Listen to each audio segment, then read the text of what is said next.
संविधानाची मूळ प्रत जी आहे ती अर्पण केली होती। याने संविधान भारताचे सार्वभौम समाजवादी लोकशाही गणराज्य घडविण्याचा व त्याच्या सर्व नागरिकांस सामाजिक आर्थिक व राजनीतिक न्याय विचार अभिव्यक्ती दर्जाची व संधीची समानता निश्चितपणे प्राप्त करून देण्याचा आणि त्या सर्वांमध्ये व्यक्तीची प्रतिष्ठा व राष्ट्राची एकता आणि एकात्मता यांचे आश्वासन देणारी बंधुता प्रवर्धित करण्याचा संकल्पपूर्वक निर्धार करून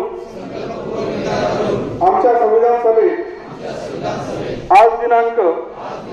26 नोव्हेंबर 1949 रोजी याद्वारे